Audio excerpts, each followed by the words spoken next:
So Queerport is an organization that was started in 2019. It is 100% ran by queer people in Shreveport, Louisiana, and surrounding areas. Everybody from the South. We have lots of different people that we work with, but we are a small grassroots organization with the goal of giving voices to people who need them. A lot of people are trying to find events or find a way to express themselves within the LGBTQ community. Some of them may feel disenfranchised or that they don't feel like they fit in within the LGBT community, so we're trying to take that void feeling and really create a space online and in person for people to express themselves. And so are you saying port or port? Port, just like Shreveport. So we wanted to turn it on its head, and we wanted it to be something that when people said, they knew exactly what it was. So Queerport, just like Shreveport. Okay, and so tell me how important Pride Month is to you. So Pride Month for me and for a lot of people, it's not just a month, it's every day, walking out of our houses, trying to live, our lives as LGBTQ people. When June rolls around, Pride Month, for me personally, it's a little different because I see a lot of rainbow capitalism. I see a lot of businesses that are just throwing rainbow flags on things, but they don't really have the initiative or the people, the resources to really do anything about it except pander to queer people. I know that's probably not the response you were looking for, but it's true and it happens. A lot of corporate businesses make monies off of our back, and that's not okay. So Pride Month as a queer person it's a very different feeling for me because it's not about walking out and wearing rainbows and strutting my colors. It's a time to reflect and think about how did we get here and why did we get here.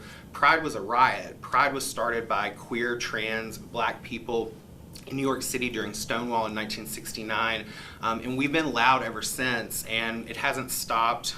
So Pride is not just about parades and even though on the way here I drove by Art Space and saw a beautiful Progress flag outside of their space, which is amazing progress for the city of Shreveport, but it's more than just a flag. It's really about this inner feeling of pride and just being able to express yourself. And so, like you said, you want to see more done. What are some of the initiatives that you'd like to see come here to Shreveport? So, we're making pretty big waves, I'd have to say. Last year we did our very first, or actually I believe, was it last year or the year before, we did our very first drag queen story time, which has been a national thing that's happened for the last 5 years or so. We did that through our organization. We did it online, so it was 100% digital. We had a great turnout, but seeing more community-driven events that are actually by queer people, for queer people. One of the things I noticed here specifically is that a lot of events that are LGBT-centered don't always take into consideration actual LGBT people. So it's kind of like going back to that whole rainbow capitalism feeling where you're just slapping a sticker on it and saying it's a pride event. There's lots of places and businesses that do that, including community organizations here. So with things like Queerport, we're really trying to take the initiative back to getting the resources to LGBT people. We pay our creatives to perform and do showcases and things like that. So more opportunities like that would be really great, and also just seeing more recognition from our city leaders. I know that Cedric Glover did a lot during his time here. I want to see more. I want to see things happening in Bossier Parish. I haven't seen a lot over in Bossier, and that kind of makes me wonder. There's a new mayor now, so there's room for initiative and change and growth, and I'd love to see it happen. And so let's go back to talking about slapping a sticker on things. Like you said, what do you want to see these corporations and businesses do? So it's all about paying people. It's all about paying either cold hard cash, getting those creatives paid, work paid. A lot of times as a creative, you may work for a company and you make something and you might not get any recognition. These large corporations, they can hire queer creatives to create branding. They can hire queer creatives to create marketing campaigns, to create products for them to sell. And then that money that they're making off of it can filter right back into the community. It's all about partnering with organizations, whether it's grassroots, local, national, or global. There's so many different ways that these big corporations that have lots of buying power and spending money can actually affect change within the community.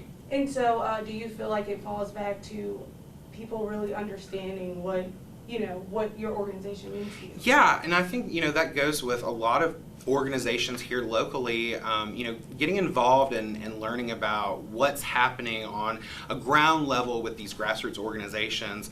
There's so many amazing initiatives and groups here like PACE and PACE Youth Group. They're called PACey. There's Shreveport Q-Prom, who's producing events now. It's more than just their annual Q-Prom event. It's really great to see, things like Louisiana Trans Advocates having a bigger name. Even in this building, there's the first trans doctor in Shreveport, Louisiana that's open, that's accepting patients, and that's a big freaking deal. And it's right here in this building, and I'm super excited about that. When is that happening? That's open now. It's open now. Yeah. Okay. That's a whole other story, girl. Story, so give me that information. That's a whole other story, Okay. yeah. But yeah, I think, most of these organizations here, we're just really tired of not having avenues and outlets. Our whole mission with Queerport is all about getting things happening for queer creatives. So we're talking about anything from artists, drag queens, music makers, tastemakers, people who have hidden talents, poets, writers, everything in between that falls under a creative branch. Because I'd say by and large, with a lot of LGBTQ people, creativity is a part of who we are. Now that doesn't speak for everyone, and I know I don't speak for everyone because that's just, some people don't have a creative bone in their bodies. But for the most part, that's a big part of who we are. And to celebrate that on a day-to-day basis with things like our blog and our website, we have writers who contribute stories, we have people who write about movies, and it's so cool to see this finally happening. I grew up here. When I was 16 years old, this did not exist. There was nothing that was available for LGBT people other than going to a bar when you turn 21. And with Queerport, we're really about having all ages events and showcasing people who are under the age of 21, because that's a group here that doesn't really get talked about a lot. So from the time you're 15 or 16 and you're coming into your own, what do you do until you're 21? So we're hoping to help that. Why is this month so important to you? This month didn't used to always be really important to me. I think that these days I'm learning a lot more about myself personally, and I'm learning by being in connection with so many people who have different lived in experiences, and realizing that even I, as a Black queer person, still have privileges as a cis queer person. So I really want to connect with people this month and really every month, so I can understand the ways that I'm supposed to be working harder in the community to assist folks, especially our trans family members, in helping them be able to live and walk out in the world the same way that I can, right? I don't get attacked for living exactly my truth and dressing the way that aligns with my identity. There are people who are hurt every day just for being who they are. So Pride Month for me is really a time for reflection, and really about brainstorming on ways that we all can collectively do better for the community, both internally and externally. There's so much that I have to learn that it amazes me and excites me to be able to think about the different ways we can program, not just this month, but every month. Doing things that are physical, seeing people doing things that are addressing mental and emotional health. There are so many aspects of the queer community that we have to address, and Pride Month is a great time to really come together and think about how much work we still have left to do, but celebrate all the progress that we have made. And you say there's so much more to be done. What are some of the initiatives that you'd like to see? I really think it's important for us, especially in this area, to talk about the mental and emotional struggles that a lot of our queer people, especially our young queer people, encounter, especially as it deals with their identity, being able to really come into their own in the community without dating and meetup apps, bars and clubs where it's all physical, and it really is a reflection of what people can take from you, right?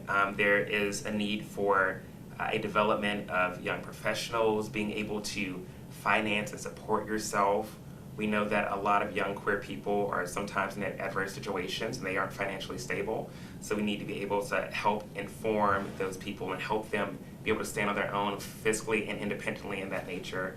I want to also be able to work with other people and collaborate for programming that I don't have the experiences to put together. So I do want to understand more about trans health and women's health, and understanding how I can, as an individual, do all that I can to support and uplift people who have the knowledge, the resources, the time to help create spaces for those of us who don't look like me but still need the support and the help. And if I can open my loud mouth and do anything in the nature of connecting people who are straight in particular, understand how valuable it is to acknowledge the queer community and to give those people a platform to come out and do what they need to do here in our region, especially, so that people never have to worry about whether or not this place is viable to live.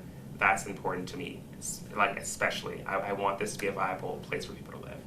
And so, going forward, tell me what you guys have planned with your organization for this month. Yes, so Shreveport Q-Prom in particular is an organization that I started with my friends in 2019, and this month we are going to be doing not our Pride Prom, but we're going to be doing a field day, which we're calling Field Gay.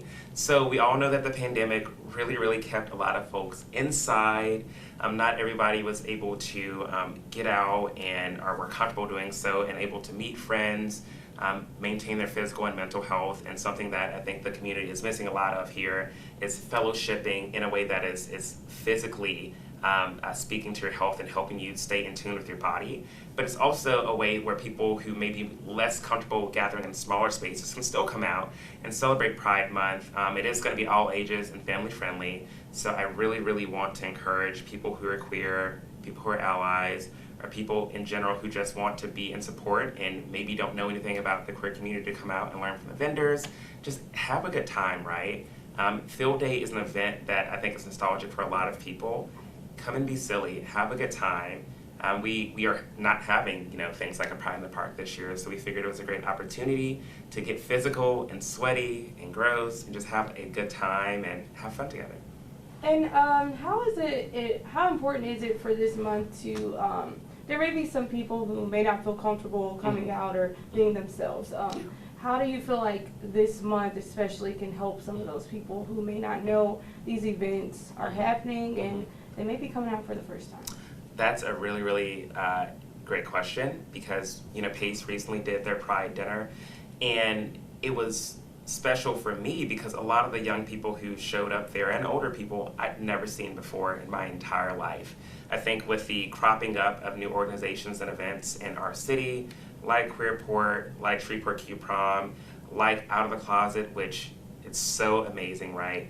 Are allowing for people to come and try new things that maybe they may not have been comfortable doing before, because activities like going to a bar or club are more high risk for people who maybe are more afraid of being seen and assigned an identity that they're not ready to verbally or publicly claim. And that's not anyone's right to assign that to them. It is their journey, and they should be allowed to do that in their own manner.